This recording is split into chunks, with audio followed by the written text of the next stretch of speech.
أعوذ بالله من الشيطان الرجيم. بسم الله الرحمن الرحيم. سبحانك لا علم لنا إلا ما علمتنا إنك أنت العليم الحكيم. قد خلت من قبلكم سنن فسيروا في الأرض فانظروا كيف كان عاقبة المكذبين. سورة آل عمران پاخرنی حصہ کی دو مسئلے مشترک بیانی دلی چی و مسئلہ د جهاد و او دویم مسئله د الله تعالی په لاره کې د مال د لګولو. مخکنو آیات کریمو کې الله تعالی واقعه د غزوه احد او واقعه د غزوه بدر بیان کړه چې هغه په تور د نمونې او د مثال دغه 15 قاعدو چې کوم 15 قاعدې د تنظیم او د جماعت لپاره ضروری وي. تفصیلی غزوه احد منگا بیان کړه. نننی سبق کې بعد دغه غزوه احد چې کم شکستونو د غیب الله تعالی حکمتونه ذکر کی او مؤمنانو له ترغیب ورکی چې تاسو د دې تکلیفونو او د دې شهادتونو او د دې زخمونو د وجنه تاسو پریشان کیږئ مو چې تاسو خپل کار پرېږدئ او داغی نمونی با اللہ تعالی د مثال په طور باندې ذکر کی د مخکنو امتونو وما کان لنفس ان تموت الا باذن الله او دغه رنګ 146 کی وکأی من نبی قاتل معه ربیون کثیر. باقی آیتونه آسان دي. قد خلت من قبلکم خام خاطر شوی دی مخکستا سنن واقعات د عذابونو. سنن د سنت جمع ده. سنن ویل کیږي واقعاتو ته چې کوم واقعات الله تعالی د عذابونو په شکل کې په نه منونکو باندې راوستیو. په دې آیات کې الله تعالی د دنیا تخویف او د دنیا یې ذکر کوي او په دې کې خطاب دغه کافرو ته دی چې تاسو نه مخکیم داسې خلق تیر شوی چې هغو د الله تعالی پیغمبرانو ته د دروغو نسبت کړی چې تاسو دروغجن یئ. نو د هغو حالت وګورئ چې د هغو څه قسمه عذابونه په هغو باندې راغله او د هغو انجام څه شو. قد خلت خامخا تیر شوي دي من قبلکم مخکې ستاسو نه سنن واقعات د عذابونو فسیرون وګرځئ تاسو فی الارض په ځمکه کې فانظرون وګورئ تاسو کیف کان عاقبة المکذبین څرنګه شو انجام دا چا چې هغو د دروغو نسبت کو. فسیرو فی الارض دا آیت کریمه دا لفظ په قرآن کریم کې په مختلفو صورتونو کې راځي. په دې ځای کې به زمونږ استاد محترم شیخ غلام حبیب صاحب د دې درې معنی ذکر کولی. هغه به فرمایل چې فسیرو فی الارض په ځمکه کې تاسو وګرځئ. دا ګرځېدل په درې قسمه باندې دي. یو ګرځېدل دا چې ته ستا طاقت او خرچه مرچه د لارې سفر ټیکټ کولی شي نو بدني طریقې سره په خپو باندې ته روان شه او ځمکه کې وګرځه او چې کومو ځایونو کې په کومو خلکو باندې عذابونه راغلي دي نو د هغو هغه حالت وګوره او د هغو هغه آبادی وګوره چې هغه آبادی شته دی او هغه اوسیدونکي نشته دی.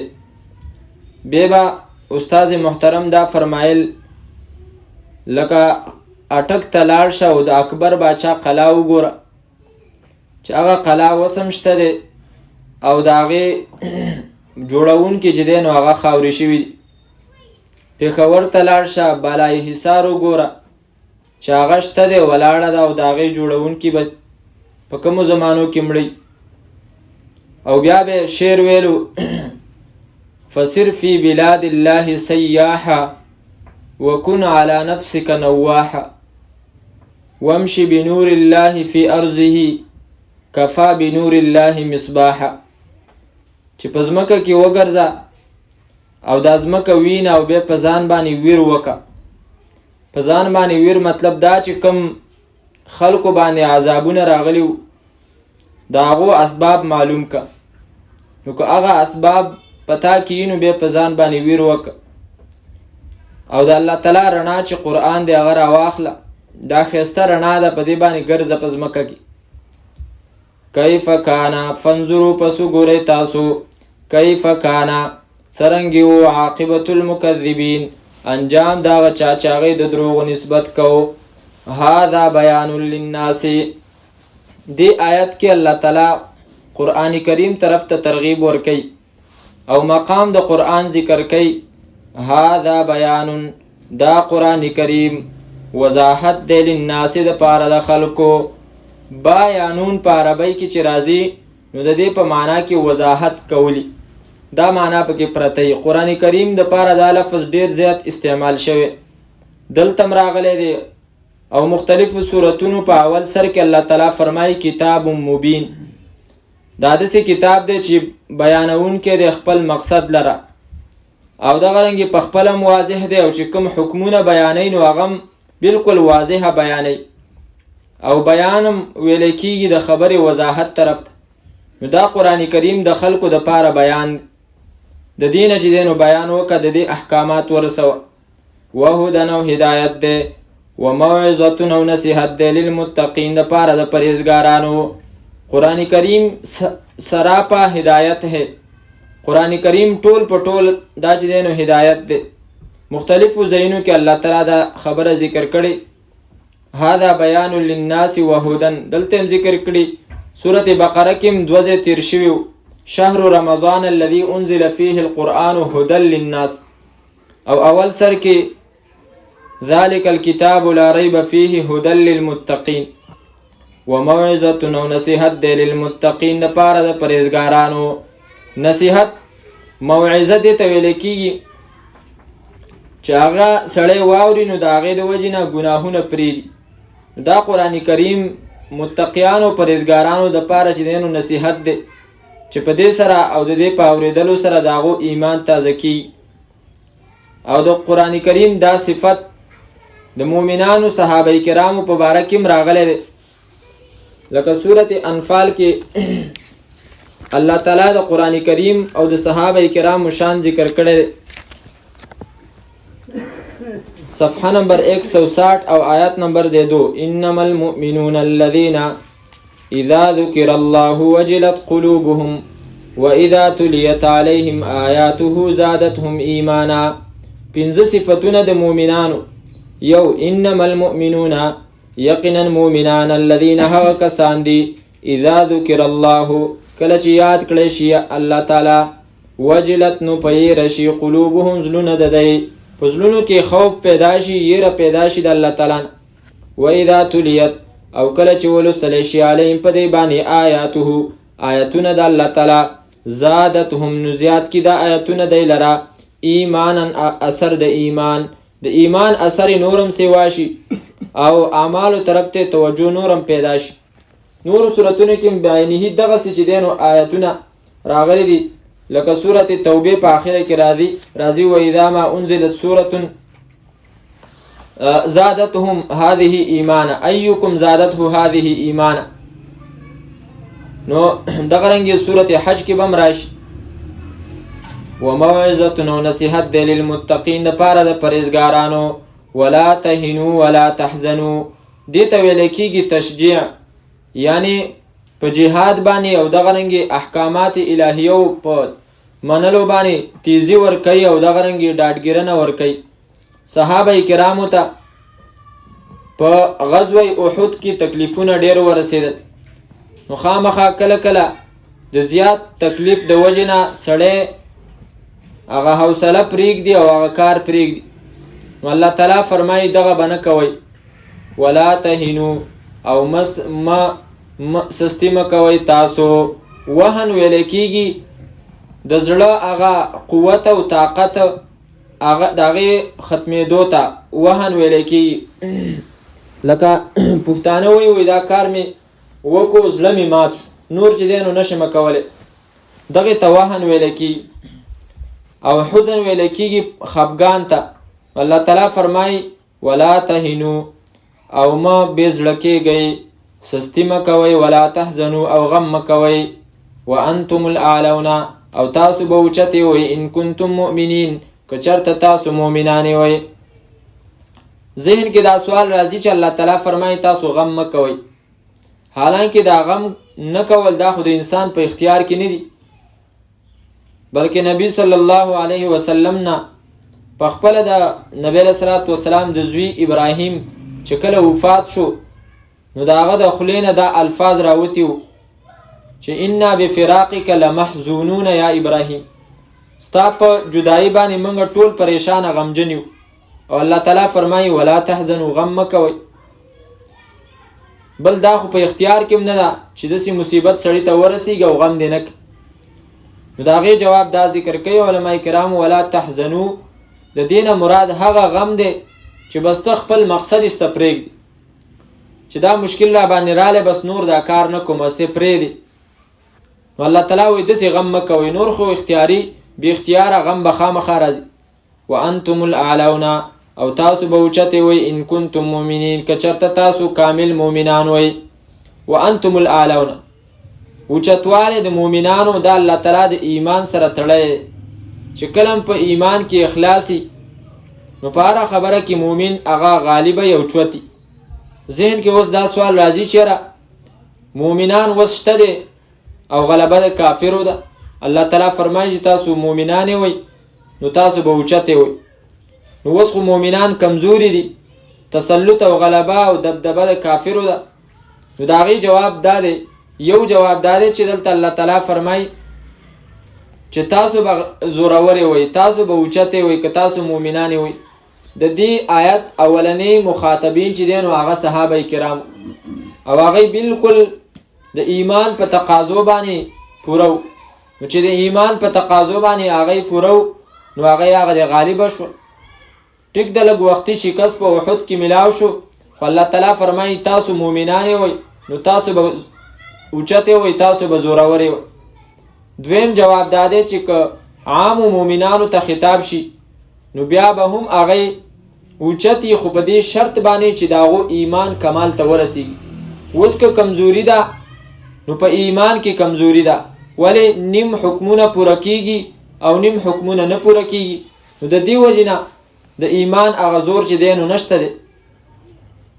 وانتم الاعلون، دریم جواب دا ذکر کوي چې د دې نه مراد دا نه دی چې تاسو به په هر جنگ کې چې دی نو غالب وئ، نه، مطلب دا دی چې انجام په اعتبار سره به تاسو غالب وئ. بره وګوره آیت نمبر 137 کې الله تعالی وفرمایل چې مکذبینو کیف کان عاقبة المکذبین، دا کافرو انجام څه شو؟ اگر چې هغې په ظاهره کې خو غلبه د هغو، خو په آخره کې انجام کم ځای ته ورسېدو. د دې صورت بالکل آخره پاڼه په هغې کې م الله تعالی ذکر کوي 196 آیت د 70 صفحه. الله تعالی فرمایي لا یغرنک تقلب الذین کفروا فی البلاد متاع قلیل ثم مأواهم جهنم وبئس المهاد. لا یغرنک، دوکه کې دی وانه چیتا لرا تقلب الذین، ګرځېدل را ګرځېدل دا کسانو کفرو چې کفر یې کړی دی، فی البلاد په ښارونو کې، چې کله یو ځای ته ځي کله بل ځای ته ځي، آزاد ګرځي. الله تعالی فرمایي چېرته د دې نه په دوکه کې را نشي چې الله تعالی د هغو مدد کوي او د مسلمانانو خلاف دی. نه، متاع قلیل، دا څه کده لږه، ثم مأواهم جهنم، بیا ټکانه د هغو جهنم دی، وبئس المهاد، او ډېره بده تلۍ ده. نو مطلب دا شو چې انجام په اعتبار سره وانتم الاعلون عاقبة وشأنا ان کنتم، که چرته تاسو یې وئ مؤمنین مؤمنان، ان یمسسکم قرح فقد مس القوم قرح مثلو. دی آیات کی بیا تسلی ده، او الله تعالی مؤمنانو ته فرمایي ان یمسسکم، که چرته ورسېدل تاسو ته، که چرته ورسېږي تاسو ته قرح څه زخمونه، فقد مس القوم، نو خامخا رسېدلي و هغه قوم ته چې کافر دی، قرح زخمونه، مثله په شانته د دې باندې. که په احد کې ته په دې باندې دردمند شوې او پریشانه شوې چې یاره دا تکلیفونه ولې رال، الله تعالی فرمایي فصبروا، په دې صبر وکړئ. ته مسلمانې، ته د حق دین دپاره جنګېږي، نو که تا ته زخمونه او تکلیفونه ورسېدل نو ته مه پریشانه کېږه، ځکه چې کافر پرون په بدر کې چې دی نو هغو ته ستاسو په لاس باندې شکست میلاو شوی، باوجود د دې نه چې د هغو تعداد دومره سیوا او تاسو دونه کم و، او بیا هم چې دی نو هغو شکست وخوړو، نو هغوی د دې باطل دپاره جنګېږي او هغوی په دې باندې نه پریشانه کېږي.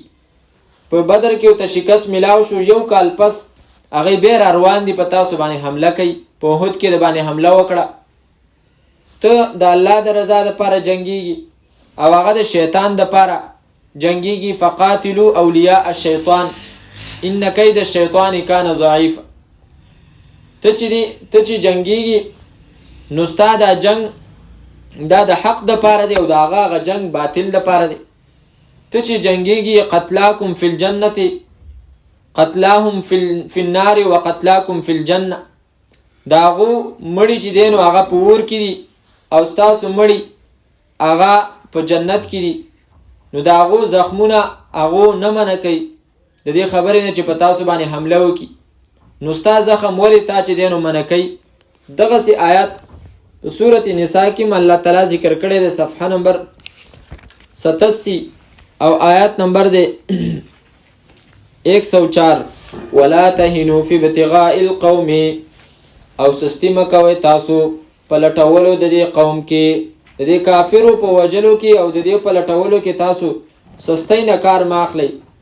که ته ځان له دا عذر ګوري، ان تکونو تعلمون، که چرته یې وي تاسو تعلمون چې خوږیږئ، فانهم نو یقینا دی چې دی یعلمون خوږیږي کما تعلمون لکه څرنګه چې تاسو خوږیږئ، هغه هم خوږیږي او تم خوږیږي، او بیا ستا په هغه باندې فضیلت هم شته دی. وترجون من الله ما لا یرجون، ته د الله نه د هغه جنت امید ساتي چې هغه ته نه ساتي، نو هغه د دې عارضي ژوند دپاره جنګېږي او درد برداشت کوي، نو ته ولې چې دی نو پریشان یې په دې باندې.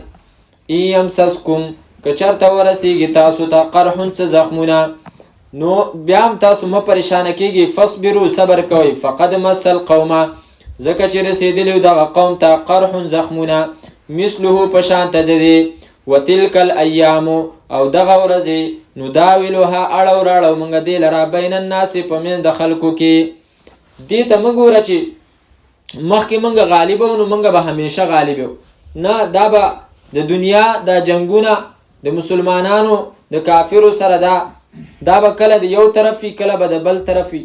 فیوم لنا و یوم علینا و یوم نسر و یوم نساء، یوه ورځ به زمونږ وي، یوه ورځ به زمونږ په خلاف وي، یوه ورځ به خوشحالیږو، بله ورځ به چې دی نو موږ خفه کېږو.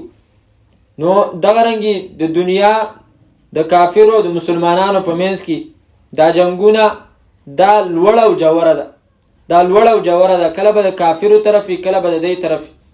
او که چېرته همیشه د مؤمنانو غلبه وي نو بیا به د مؤمنانو صف کې منافقان را ننوتلي وي او بیا په دې طلب کې هغوی وي چېرې موږ ته هم غنیمتونه میلاو شي. او که چېرته همیشه د مسلمانانو غلبه وي نو بیا به چې دی نو شهیدان به د کم طرف نه راتلل، دا به څنګه پته لګېده چې دا پکې په خوښه باندې راغلی دی او دا په ناخوښه دی، دا چې دی نو لالچي دی. نو الله تعالی فرمایي وتلک الایام نداولها بین الناس. کله چې د احد غزوه سرته ورسېده نو ابو سفیان چې دی نو دغه आवाज کړی چې افیکم محمد، افیکم ابو بکر، افیکم عمر، نو د هغې په جواب کې به صحابه کرامو جواب نه ورکړی، خو به هر حال هغې نه وروستو هغه دا خبره کړې وه چې دا جنګ چې دی نو دا په شانته د بوکې دی، کله به ستاسو نمبر وي کله به زمونږ نمبر وي. په بدر کې تاسو زمونږ نقصان کړی او اوس چې دی نو تاسو ته زمونږ لاس نه شکست میلاو شو. نو الله تعالی فرمایي وتلک الایام نداولها بین الناس، او دغه ورځې اړو راړو موږ دې لره بین الناس په منځ د خلکو کې. اوس د دې څه حکمت دی؟ اولنی حکمت چې الله تعالی فرمایي په احد کې شکست ولې میلاو شو، ولیعلم الله الذین، او د دې لپاره چې ښکاره کړي الله تعالی دلته به دا معنا نه کوو د دې لپاره چې پوه شي الله تعالی. نو الله تعالی خو اسم علیم بذات الصدور دی، په رازونو د سینې باندې چې دی نو پوهېږي. الله تعالی ته خو پته وه پلان کې مؤمن دی او پلان کې منافق، خو الله تعالی داسې چاله عذاب نه ورکوي چې څو پورې ښکاره کړی نه وي. ورنه الله تعالی ته خو د مخکې نه پته وه چې زه به دا دنیا پیدا کومه، پلان کې به چې دی نو پیدا کوم، په خپله خوښه به پلان کې چې دی نو داسې عمر تیری او ګناهونه به کوي. نو د پیدا کولو ته بیا څه ضرورت؟ خو د مخکې نه به چې کوم آینده کې راتلونکي مؤمنو فرمانبردار او هغه به ډایرکټ جنت ته لیږلی، او کوم چې راتلونکي وخت کې سرکش او باغي و هغه به جهنم ته لیږلی. خو نه، الله تعالی خلکو ته چې دا خبره څو پورې نه واضحه کړي او ښکاره کړي ورته نه چې دې سړي سرکشي وکړه، نو هغه وخته پورې الله تعالی فرمایي وما كنا معذبین، موږ چاله سزا نه ورکو حتی نبعث رسولا. او که چېرته داسې وی ولولا ان تصیبهم مصیبة، بیا به دې ویلې د الله یا الله که چېرته دې پیغمبر را لیږلی وی نو موږ به د هغه منلي وي. نو دې وجې نه الله تعالی فرمایي ولیعلم، د دې دپاره چې ښکاره کړي الله تعالی الذین کسان آمنو چې ایمان یې راوړی، ویتخذ او ونیسي منکم ستاسو نه شهداء شهیدان. احد په واقعه کې که چېرته دا شکست نه وی ظاهري، نو شهیدان به د کم طرف نه راتل. او تاسو کې ډېر خلک داسې چې هغو د شهادت هغه عزت غوښتلو، نو الله تعالی هغو چې دی نو د شهادت دپاره منتخب کړل او یا کسان سره پاسه هغې شهیدان شو. والله الله تعالی لا يحب الظالمین، مینه نه کوي د ظالمانو سره. ذهن کې که ستا دا راځي چې کافر غالبه شو، زورور شو، نو د الله تعالی به د هغو سره مینه. الله تعالی فرمایي نه، دا ظالمان دي، مشرکان دي، د هغو سره د الله تعالی مینه نشته. والله لا يحب الظالمین. دریم وليمحص الله الذین، او د دې لپاره چې خالص کې الله تعالی کسان آمنو چې ایمان یې راوړی دی. داسې پته نه لګي چې دا مؤمن چې دی نو خالص دی او که خالص نه دی، څو پورې چې امتحان نه راغلی. په دې امتحان سره تصفیه او تمحیص او پاکیزګي او خالصوالی راځي. څو پورې چې امتحان نه شوی، نو هغه د طالوت قصه موږ ویلې وه.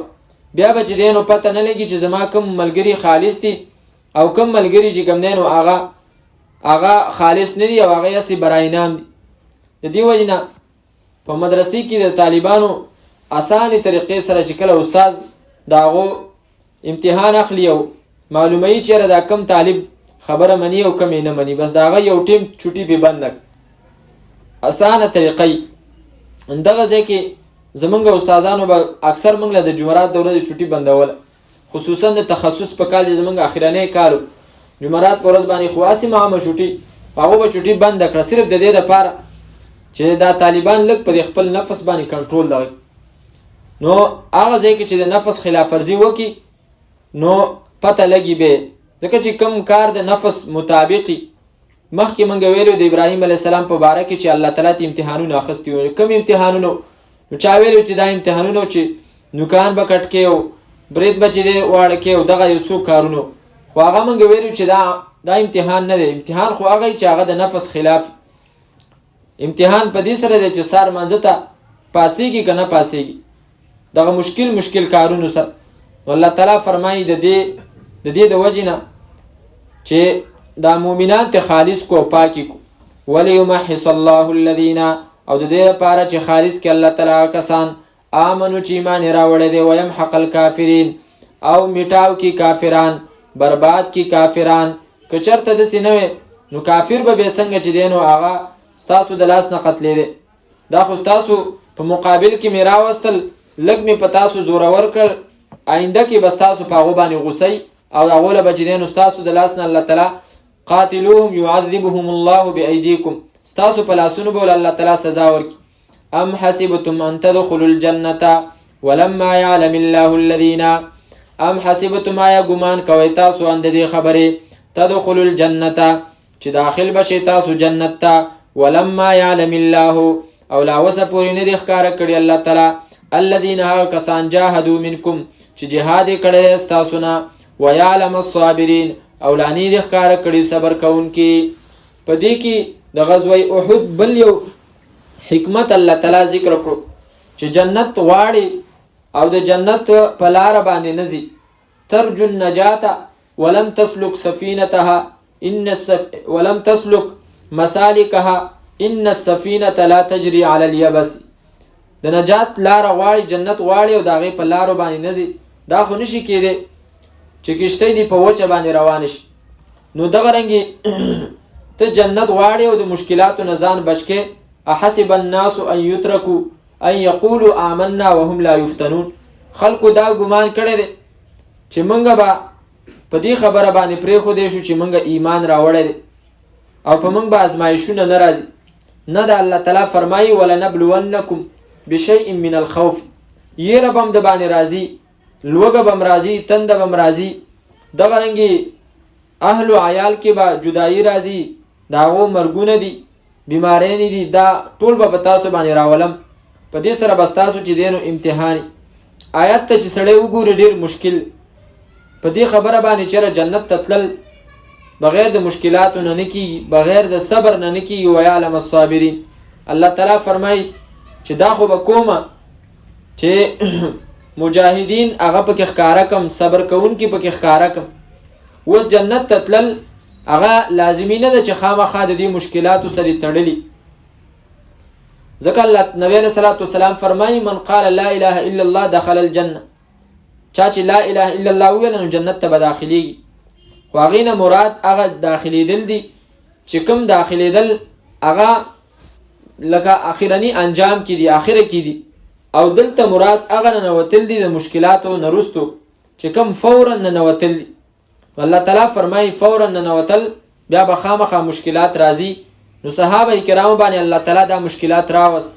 د دې نه وروستو بیا چې دی نو زیری او بشارتونه د جنت میلاو شو. او الله تعالی غوښتل هم داسې چې دغه صحابه کرام دی دا مشکلات برداشت کړي، د امت دپاره یو نمونه او یو معیار جوړ شي. او دی چې دی نو فورا اول چې دی نو بغیر د څه عذابونو نه دی جنت ته داخل شي. ام حسبتم ان تدخلوا الجنة.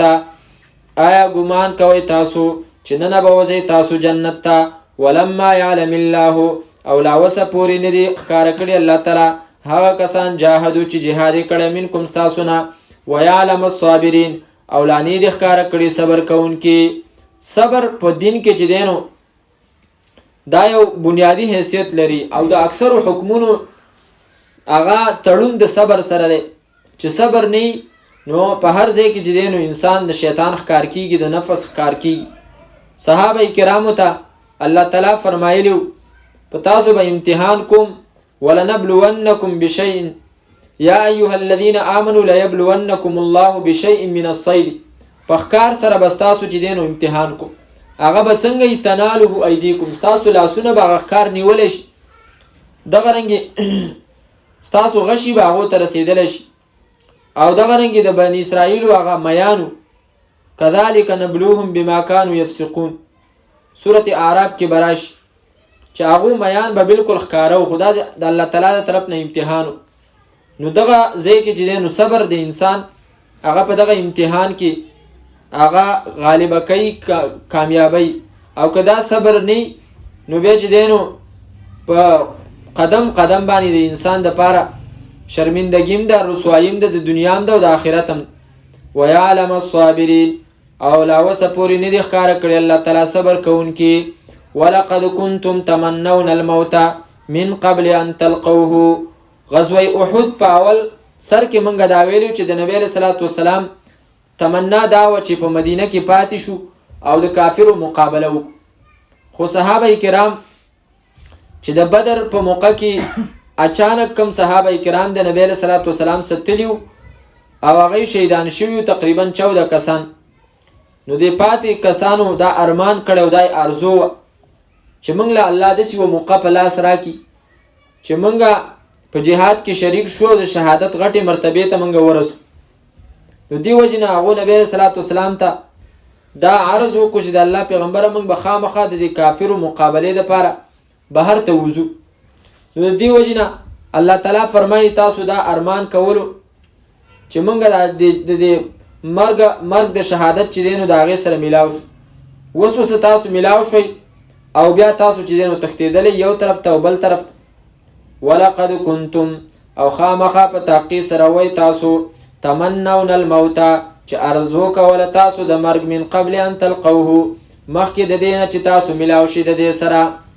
په ذهن کې دا سوال راځي چې حدیث مبارک کې خو راځي چې تاسو تمنا او ارزو د مرګ مه کوئ، او دلته د صحابه کرامو په باره کې دا راځي چې هغه ارزو د مرګ کوله. نو یو طرف ته حدیث دی، بل طرف ته چې دی نو هغه قرآن کریم دی. ځینې خلک وایي وایي به قرآن کریم به والو که نه حدیث به پرېږدو چې حدیث غلط دی. نو نه غلط نه دی. د دې مرګ او د هغه مرګ جدا جدا حیثیت دی او دې دواړو کې فرق دی. صحابه کرامو چې کوم مرګ غوښتلی نو هغه مرګ د شهادت او د دې غوښتلو حکم دی چې تاسو د شهادت مرګ د ځان دپاره غواړئ.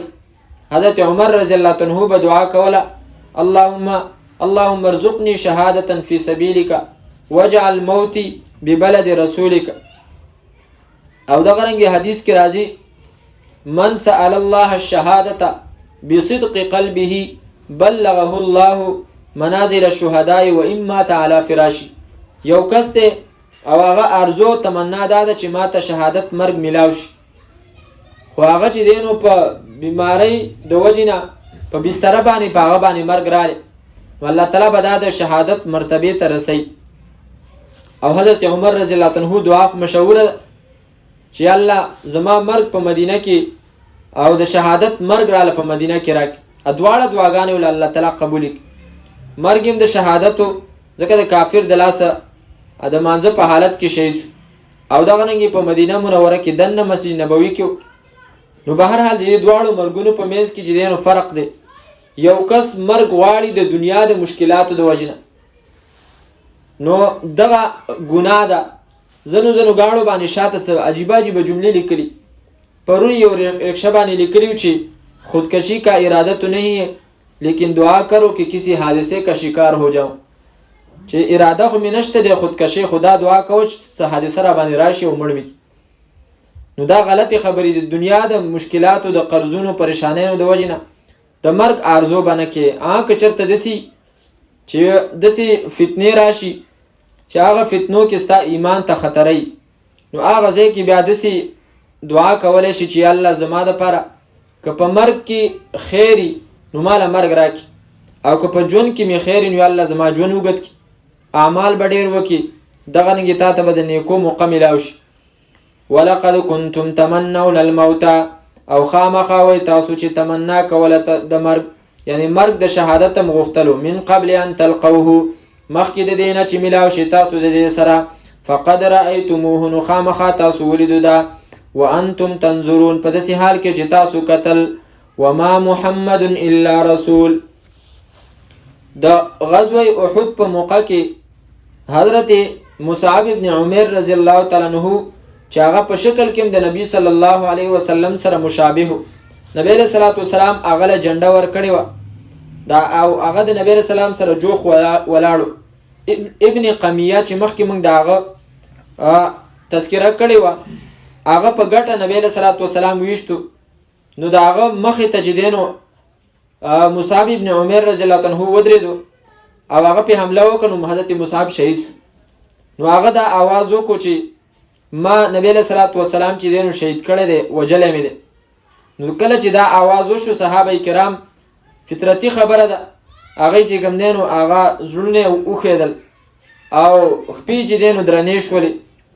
نو بیا نبی علیہ الصلوۃ والسلام وفرمایل الی یا عباد الله، اې د الله بندګانو زما خواله راشي، من کر فله الجنه، چا چې دوباره حمله وکړه د هغه دپاره جنت دی. نو بیا دا آیتونه رال، وما محمد الا رسول، او نه دی محمد صلی الله علیه وسلم مگر پیغمبر دی، مگر استازی دی. څه مطلب؟ که تاسو په هغه باندې دا ګمان کوئ چې دا به د مرګ نه بچي، نه دا د مرګ نه نشي بچ کېدی. وما جعلنا لبشر من قبلك الخلد افئن مت فهم الخالدون، مخکستانه څوک هم چې دی نو همیشه نه دی پاتې کړي، نو که ته مړ شي نو دی به همیشه. لو كانت الدنيا تدوم لواحد لكان رسول الله فيها مخلدا. که چېرته دنیا د چا دپاره همیشه وي نو د نبی صلی الله علیه وسلم دپاره به همیشه وي. او که تاسو دا ګماني چې محمد صلی الله علیه وسلم د مرګ نه بچ کیږي. نه هغه د مرګ نه بچ کیږي، ځکه هغه خو الہ نه دی، هغه خو خدای نه دی، هغه خو د الله پیغمبر دی، هغه صفت خدا دی. وما محمد الا رسول قد خلت من قبله الرسل، خامخا تیر شوی دی مخکې د دنه پیغمبران. ګوره قرآن کریم کمالی کتاب دی، په هر لفظ کې عجیبه حکمت پروت. دلته د خلت لفظ ویلو، دا یې ونه ویل چې قد مات من قبله الرسل، د دنه مخکې پیغمبران مړه شوي دي. څه ویلي؟ تیر شوي دي د دنه مخکې. که چېرته قد مات ویلې نو بیا به چا دا اعتراض کولی چې حضرت عیسی علیه السلام خو ژوندی دی او په اسمان کې دی، نو څنګه الله تعالی فرمایي چې د دنه مخکې ټول پیغمبران چې دی نو هغه تیر شوي مړه شوي دي؟ نو ځکه و فرمایل تیر شوي دي، د هغو زمانه تیره شوې ده. حضرت عیسی علیه السلام ژوندی دی، هغه باندې مرګ نه دی راغلی. مرزا قادیانی هغه د دې آیت نه د ځان لپاره دا دلیل نیولی چې الله تعالی فرمایي پیغمبران مخکې تیر شوي دي. وایي حضرت عیسی هم پکې تیر شوی دی. موږ وایو چې ټیک د تیر شوی دی خو مړ خو نه دی. او ویسا شخص به فرمایل چې الله تعالی فرمایي چې پیغمبران تیر شوي دي، نو ته د کوم طرف نه راځي؟ چې پیغمبران تیر شوي دي نو ته پکې د کوم طرف نه راځي؟ ته ځان ته پیغمبر. قد خلت من قبله الرسل، خو مخکې موږ د هغه دعوا او د هغه خبره ویلې وه چې قادیاني سره چې ته کله خبرې کې نو هغه به اول ستاسو په دې باره کې خبرې کوي چې حضرت عیسی ژوندی دی که مړ دی، نو د هغه مرګ به تا ته ثابتوي. چې کله په تا باندې د هغه مرګ ومني نو بیا به تا ته وایي چې ګوره احادیثو کې چې دا راځي چې حضرت عیسی علیه السلام به آخره کې راځي، نو حضرت عیسی خو وفات شوی، نو د حضرت عیسی نه مراد مثل د حضرت عیسی دی او وایي هغه ځای مه کړه. نو ځان دپاره دغه ځای کې بیا چې نو خبره راتاو کړي. قد خلت من قبله الرسل، خامخا تیر شوي دي مخکې د هغه د ده نه پیغمبران. افئن مات، آیا که چېرته مړ شو ده، او قتل یا ووجلی شو، انقلبتم نو اوړئ به تاسو علی اعقابکم په پوندو خپلو باندې. نو دې آیات کې دې خبرې طرف ته ترغیب دی چې ګوره تاسو د الله تعالی د دین خدمت چې کوئ نو د یو خاص شخصیت او د یو خاص امیر او د مشر د وجې نه به نه کوئ. چېرې دا مشر مې خوښ دی، دا امیر صاحب مې خوښ دی او دا لیډر مې خوښ دی، نو د ده د وجې نه زه د دین دا کار کوم، او که دا لاړې نو بس د ده نه وروسته به بیا چې دی نو زه د دین کار نه کوم. نه، نبی صلی الله علیه وسلم په خپله سید ولد آدم د آدم د اولاد سردار دی، سره د آدم علیه السلام.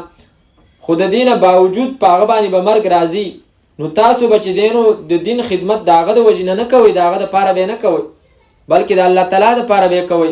نو که چېرته هغه باندې فنا راله او هغه وفات شو، بیا هم تاسو د دین په خدمت کې چې دی نو ولاړ. دغې وجې نه د احد په میدان کې ځینې صحابه کرام چې دی نو په دغه موقع کې د هغو دا تمنا وه، دا یې ذهن کې راله چېرې مونږ ابی ابن سلول ته ویو چې د ابو سفیان نه زمونږ دپاره امن وغواړ. نو حضرت انس ابن نظر چې د حضرت انس ابن مالک رضی الله تعالی عنه تره دی، نو هغه په دغه وخت کې فرمایلی چې موتو علی ما مات علیه رسول الله، که نبی علیه الصلاة والسلام وفات شوی دی نو تاسو هم په هغې باندې مړه شي چې په کوم څه باندې هغه وفات شوی دی. افئن مات او قتل انقلبتم علی اعقابکم، نو دین دا د شخصیاتو محتاج نه دی. چېرې پلانکې غټ شخصیت او هغه د دین خدمت کو هغه لاړې، نو د هغه نه وروسته به د هغه په شانته شخصیت څوک د دین خدمت هغه به ونه کړي. ټیک د نبی علیه الصلاة والسلام مرتبه او شان هغه انتهایی اوچت دی، خو دین د هغو په وفات باندې نه دی ختم شوی. نو دغه رنګې اسلامي تاریخ ته سړی سوچ او فکر وکړي چېرې دا پلانکې سړی لاړی نو دا دین به ختم شي، پلانکې شخصیت لاړی نو دا دین به ختم شي، دا د قرآن کریم دا نظام او دا هر څه به ختم شي. خو دا نه ختمیږي. د دین د ختمولو ډیرو خلکو کوشش کړی دی، خو دا هغه وایي که نه وایي جتنا دباؤگے اتنا ہی ابھرے گا. نو دا دین چې دی نو دا آسمانی دین دی او د دې د ختمولو باوجود د دې نه چې د دې دین دونه چې دی نو منونکي د دې چې دی نو هغو سره دونه طاقت نشته دی، خو باوجود د دې نه د دې روب هم دی، د دې دبدبه هم ده او د دې د ختمولو کوشش هم روان. دا آیت کریمه اصل کې خدا راغلی د غزوه احد په موقع کې و، خو چې کله نبی علیه الصلاة والسلام وفات شو او په هغه موقع کې حضرت ابوبکر صدیق رضی الله تعالی عنہ ته چې هغه په مقام سنح کې سنح دا یو ځینو الته د کورو الته تلو د هغه ځای نه الته خبر شو چې نبی علیہ السلام وفات شوی دی. نو د هغه ځای نه رالی د نبی علیہ السلام د مخ نه کپړه لرې کړه. نبی علیہ السلام تندی ښکل کړو او بیا وفرمایل طبت حیا و میتا، ته چې ژوندی وي نو هم ښایسته وي، چې وفات شي نو هم ښایسته وي. او بیا مسجد نبوي ته رالی. په هغه وخت کې د نبی علیہ السلام د مرګ چې کومه اوازه وه د هغې ډېر روب و. نو د هغې د وجې نه حضرت عثمان خو خبرې بلکل نشوي کوی. حضرت علی رضی الله تعالی عنه په دغه وخت کې ځان چرته غیب کړی. حضرت عمر رضی الله تعالی عنه توره راخستې وه او وی فرمایل که چرته چا دا ویل چې نبی علیہ السلام وفات شوی دی نو زه به هغه وهم. او فرمایلی چې نبی علیہ السلام وفات شوی نه دی، دا د حضرت موسی په شان ته څه وخته پورې چې دی نو الله تعالی خواله تللی دی او دا به بیرته راځي او منافقین به ختمی. بهرحال نبی حضرت ابوبکر چې انتهایی د حوصلې والا انسان په داسې موقع کې د هغه حوصله نه ده ګډوډه شوې. هغه منبر ته وختو او حضرت عمر ته وفرمایل چې کینه. حضرت عمر چې دی نو نه کېناستو او هغه بیا فرمایي چې کله حضرت ابوبکر چې دی نو خطبه وویله او بیا یې وفرمایل دا آیت تلاوت کو وما محمد الا رسول قد خلت من قبله الرسل. د دې وجې نه صحابه کرام فرمایي چې کان ابوبکر اعلمنا، حضرت ابوبکر په موږ کې د ټولو نه زیات غټ عالم و. هغه په اشاره باندې چې دی نو پوهېدو. نبی علیہ السلام په یو موقع کې دا وفرمایل چې الله تعالی یو بنده له اختیار ورکو چې ته په موږ کې پاتې کېږي، ته په دنیا کې پاتې کېږي که نه راځي آخرت ته راځي. نو فختار الاخرت، هغه سړي چې دی نو آخرت ورک. نو حضرت ابوبکر په دغه ځای کې په جړا شوی او صحابه کرامو ته دی بوډا ته اوس وګوره دا اوس ولې جړ. نبی علیہ السلام خو د یو بنده خبره کوي. نو وی بیا وروسته موږ ته پته ولګېده چې حضرت ابوبکر په موږ کې د ټولو نه غټ عالم و، غټ پوه. نو حضرت ابوبکر دا آیت تلاوت کو او بیا وفرمایل من کان یعبد محمدا فإن محمدا قد مات ومن کان یعبد الله فإن الله حی لا يموت. دا ویل که څوک د حضرت محمد صلی الله علیه وسلم عبادت کوي نو هغه وفات شو، او که څوک د الله تعالی عبادت کوي نو هغه فإن الله حی لا يموت، هغه نه وفات کیږي، هغه همیشه ژوندی دی. حضرت عمر فرمایي چې دا آیت په ما باندې داسې ولګېدو لکه چې دا ما مخکې د سره اورېدلی نو، دومره عجیبه په ما باندې ولګېد. نو به هر حال په هغه وخت کې حضرت ابوبکر د دې نه ځان دپاره دا دلیل نیولی و چې دین ختمېدو والا نه دی، شخصیاتو سره الله تعالی دا نه دی تړل. افئن ماته، آیا که چېرته مړ شي دا، او قتل یا ووجلی شي، انقلبتم نو تاسو به اوړئ علی اعقابکم په پوندو خپلو باندې، ومن ینقلب او هغه څوک چې واوړي علی عقبیه په پوندو خپلو فلن یضر الله شیئا، پس هیڅ چرې به ضرر ورنکړي الله تعالی ته دا شیئا څه شی، وسیجزی الله الشاکرین، او زر دی چې بدله به ورکړي الله تعالی شکر کوونکو ته. او قرطبی سے فرمای و ابو بکر امیر الشاکرین، حضرت ابوبکر د شاکرینو امیرو چې په داسې موقع سخته موقع کې هغه مضبوط ودرېد او خلکو ته دا آیت وویلو په موقع د مرګ د نبی علیہ السلام کې. باقي خو دا آیت راغلی په غزوه احد کې دی. وما كان لنفس ان تموت الا باذن الله كتابا مؤجلا. په دې کې دویم ترغیب دی چې آیا ستاسو په ذهن کې دا راځي چې دا پلان کې سړی چې دی نو هغه مړ شو، دا جنگ له تللی او ځکه مړ شو. یا لکه ځینې ساینس والا دا خبره کوي چې په انسان کې 4 شی نه دي، او هوا ده، اور ده، اوبه دي او خاوره ده. دا چې کله برابري نو انسان ژوندی، خو چې کله دا په یو بل باندې غالب شي نو انسان به مري. الله تعالی فرمایي نه دا مې د مخکې نه لیکلي دي. وما کان او نشته دی اختیار لنفس د هیڅ یو نفس ان تموته دا چې مړ شي الا باذن الله مگر په حکم د الله تعالی، کتابا مؤجلا لیک دی نیټه دار، دا لیکل چې شوي دي دا په نیټه دي. ومن یرید هغه څوک چې اراده کوي ثواب الدنیا د بدلې د دنیا نؤته نو ورکو موږ دته منها دا غینا. څه مطلب د دې آیت؟ یعنی مطلب د آخرت په عمل باندې د دنیا بدلت لټي د ریاکارۍ دپاره کوي یا د څه غرض دپاره کوي الله تعالی فرمایي نو بیا هغه له موږ دا دنیا ورکو خو را به شي مخکې تیر شوي چې لا خلاق له فی الاخره د هغه بیا په آخرت کې صحیح سني ومن الناس من یقول ربنا آتنا فی الدنیا وما له فی الاخره من خلاق په آخرت کې ولا صحیح سني ومن یرید او هغه څوک چې اراده کوي ثواب الاخرة د بدلې د آخرت نؤته ورکو موږ هغه ته من هذا دین او سنجزي الشاکرین او زر دې چې بدله به ورکو موږ شکر ایستونکو ته وکأی من نبی قاتل معه ربیون کثیر.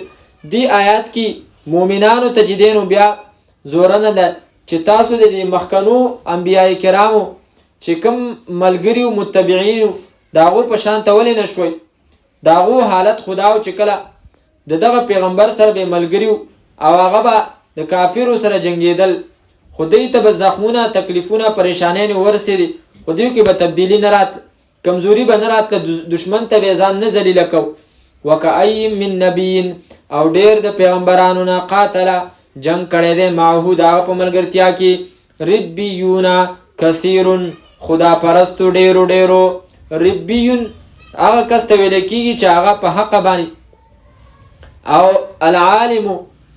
العالم المتقی دغه رنګ هغه عالم چې هغه پرهیزګار او ربیون مطلب پوره لخر وي چې هغه د انبیای کرامو سره به ملګری فما وهنوا نو هغه نو سس شوي لما د وجه د هغه زخمونو نه اصابهم چې رسېدلي وو هغو ته فی سبیل الله په لاره د الله تعالی کې وما ضعفوا او نه کمزوري شوي وو هغو باندې دغه رنګې تکلیفونه راغلي وو څنګه چې په تاسو په احد کې رال وما استکانوا او نو ذلیله شوي دشمن ته چې د دشمن نه امن غوښتلی والله الله تعالی یحب الصابرین مینه کوي د صبر کوونکو سره وما کان قولهم او نو دعا ده الا ان قالوا دغه د پیغمبرانو چې کوم ملګری داغو حالت الله تعالی ذکر کوي چې داغو وینا نه و دلته د وینا نه مراد دعا ده نور خو باغو نور خبرې کولی دا صرف هغه دعا ولا ذکر کړي او نو دعا داغو الا مگر ان قالوا دا چې ویلي ربنا ای رب زمنګا اغفر لنا ذنوبنا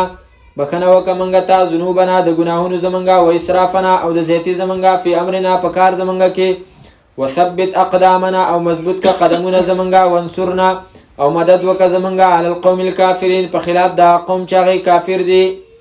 دی آیات کې د هغه خلکو صفت الله تعالی ذکر کړي چې کوم د پیغمبرانو ملګریو او هغه د کافرو مقابل ولاړ دي او دعا کوي خو په دی وخت کې چې کومه دعا دی غوښتلې ده نو هغه دعا کې دی اول د خپل ذاتی اقرار کوي اعتراف کوي او د هغې بخښنه غواړي.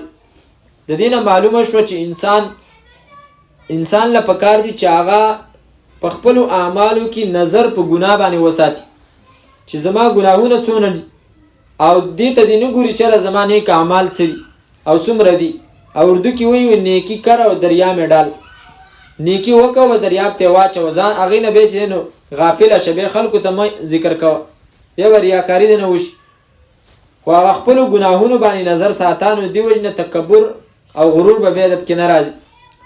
ربنا اغفر لنا ای رب زمونږه بخښنه وکړه مونږ ته ذنوبنا د ګناهونو زمونږه و اسرافنا او د زیاتي زمونږه فی امرنا په کار زمونږه کې وثبت اقدامنا او مضبوط کړه قدمونه زمونږه وانصرنا علی القوم الکافرین او مدد وکړه زمونږه په خلاف دا قوم چې هغې کافر دي.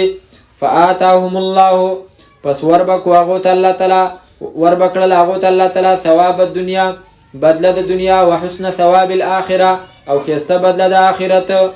د دنیا بدله به یې موله ورکړه چې هغه به فتح وه د کافرو په مقابل کې دا دعا به یې کوله نو الله تعالی فرمایي د دنیا بدله به یې موله ورکړه نو هغه د دنیا بدله د هغو څه وه هغه فتح وه خو د آخرت بدله موله الله تعالی فرمایي چې ورکوم. د دې دنیا د بدلې سره الله تعالی د حسن ټکی ونه لګو د آخرت د بدلې سره ولګو د هغې وجه دا ده چې آخرت کې به بدله به ملاویږي په هغې کې به ستړیا تکلیفونه کړاوونه نه د دنیا بدله چې هغه مثال په طور باندې فتح ده دا چې ملاویږي دي کې خامخا زخمین کیږي او شهادتونه پکې کیږي د هغې نه وروسته بیا چې دی نو دا بدله ملاوي. فآتاهم الله پس وربکړه هغو ته الله تعالی ثواب الدنیا بدله د دنیا وحسن ثواب الاخره او خسته بدله د آخرت والله الله تعالی يحب منکي المحسنین د نیکانو سره. قد خلت من قبلكم خامخا تیر شوي دي مخکې ستاسو نه سنن طریقې د عذابونو واقعات د عذابونو فسیرو پس وګرځئ تاسو فی الارض په ځمکه کې فانظروا پس وګورئ تاسو کیف کان عاقبة المکذبین څرنګه شو انجام دغه چا چې د دروغو نسبت یې کړی. سیرو فی الارض کې موږ دغه خبره وکړه چې ګرځېدل په درې قسمه باندې دي. یو دغه دی چې په خپو باندې سړی وګرځي. دویم ګرځېدل هغه دا دی په ځمکه کې چې د آدم علیه السلام نه واله د اوسه پورې سړی هغه حالات ذهن ته راولي. دې ته ویل کېږي ګرځېدل د عقل په اعتبار. او دریم ګرځېدل دا دی سمرقندي صاحب فرمایي اقرأوا القرآن چې قرآن کریم ولوله بس دا ستا په ځمکه کې ګرځېدل دي ټول واقعات په دې کې ذکر. هذا بیان للناس دا واضح بیان دی د خلکو دپاره وهدن او هدایت دی وموعظة او نصیحت دی للمتقین دپاره د پرهیزګارانو. ولا تهنوا او تاسو سستی مه کوئ بزړه کېږئ ما ولا تحزنوا او ما غمجن کېږئ ما خفه کېږئ وانتم او تاسو العلون اوچت به وئ ان کنتم مؤمنین که چېرته تاسو کامل مؤمنان وئ. ان یمسسکم که چېرته ورسېږي تاسو ته قرح زخمونه نو صبر کوئ فقد مس القوم ځکه چې رسېدلي وو دې کافرو ته دې قوم ته چې هغه کافر دي قرح زخمونه مثله په شانته دی. وتلک الایام او دغه ورځې نداولها اړو راړو موږ دې لره بین الناس په میندو خلکو کې. وليعلم الله دې لپاره چې ښکاره کړي الله تعالی الذین هغه کسان آمنو چې ایمان یې راوړی ویتخذ ونیسي منکم ستاسو نه شهدا شهیدان والله الله تعالی لا يحب الظالمین مینه نه کوي د ظالمانو سره. وليمحص الله الذین او د دې لپاره چې خالص کړي الله تعالی هغه کسان چې ایمان یې راوړی دی ويمحق او میټاو کې وران کې الکافرین کافرانو لره.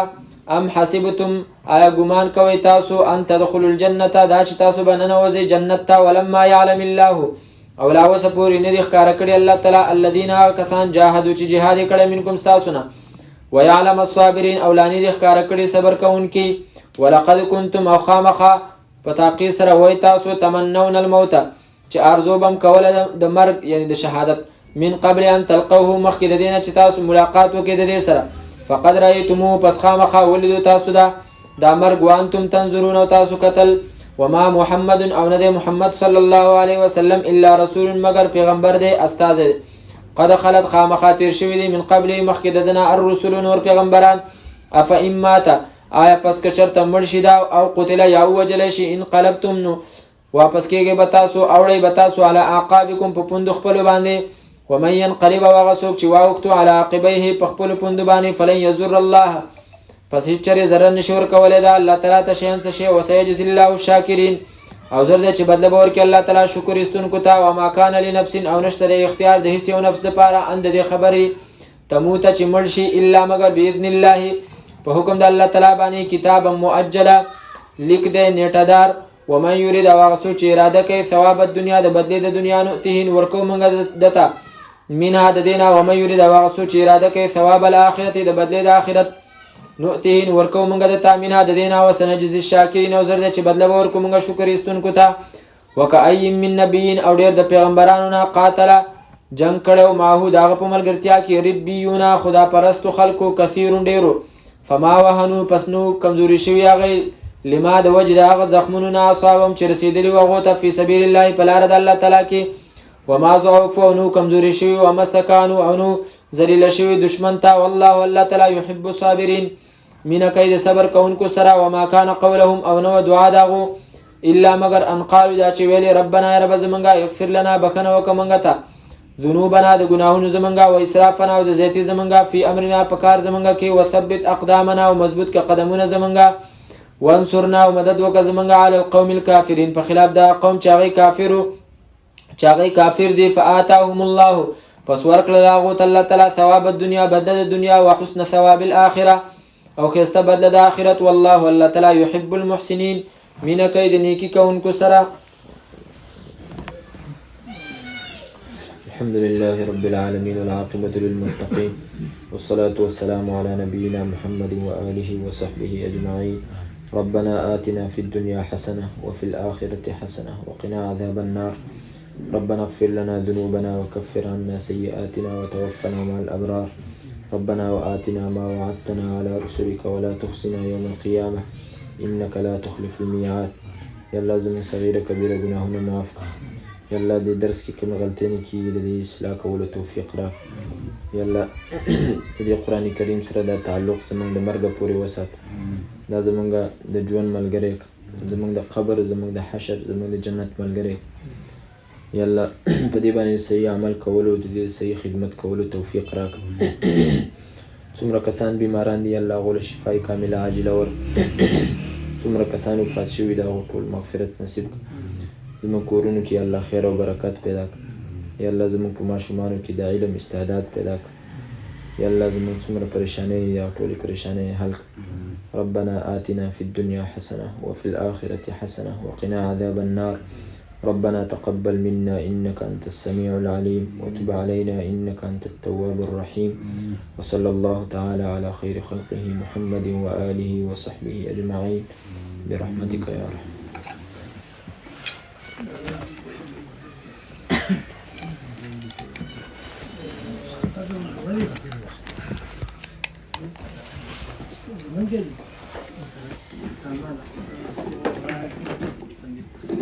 There